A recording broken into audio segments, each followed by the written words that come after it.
Malis na ang tatay mo. Hindi na siya babalik. Babalik yan si tatay. Kilala ko yan. Hindi niya ako matitis.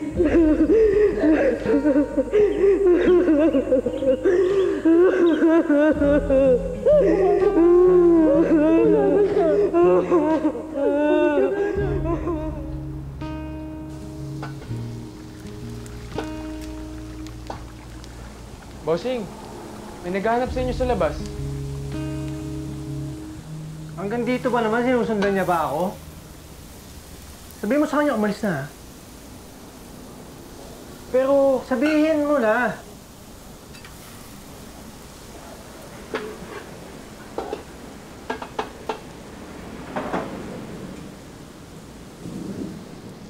Boss, ayaw umalis eh.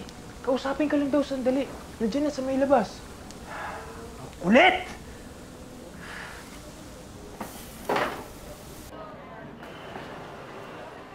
Ano ba talagang kailangan mo?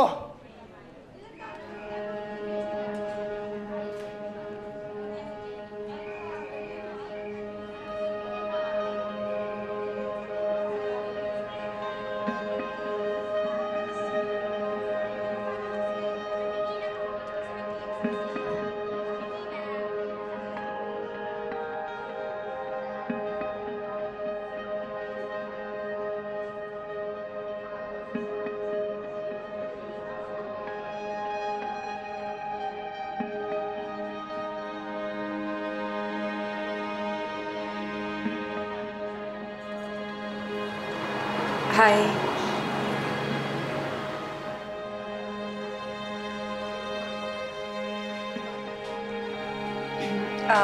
Sorry, nakaka-istorbo ba ako? Sorry kukunin ko lang sana yung payong. Ah, yung payong mo. Oo, nandun sa bag ko. Pasensya ka na pala. Akala ko kasi... Teka, kukunin ko. Sige, thank you. Bigyan mo sila maiinom. Hindi na, okay lang. Thank you. Ate, baka pwede dito na tayo kumain. Nagugutom na kasi ako eh.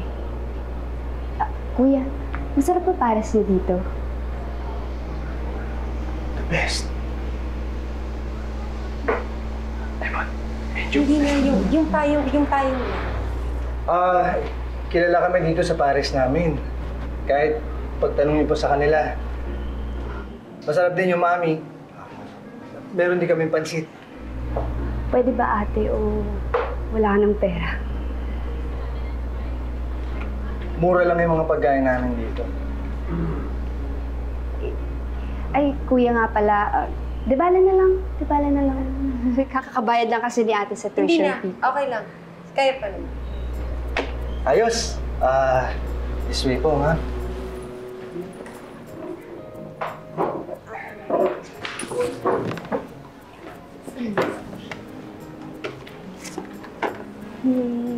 Ay, kuya, ano nga ba yung bestseller mo dito?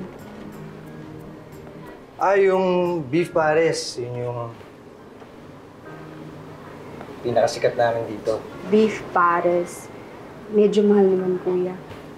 Meron po ba kayo yung masarap na mura lang? Hindi, yun na. Kukuha kami nun, isa lang. Dagdagan na lang ng extra sabaw. Yun na, thank you. Extra sabaw. Titignan ko sabaw. Eh, ikaw ate, ano yung kakainin mo? Busog pa ako.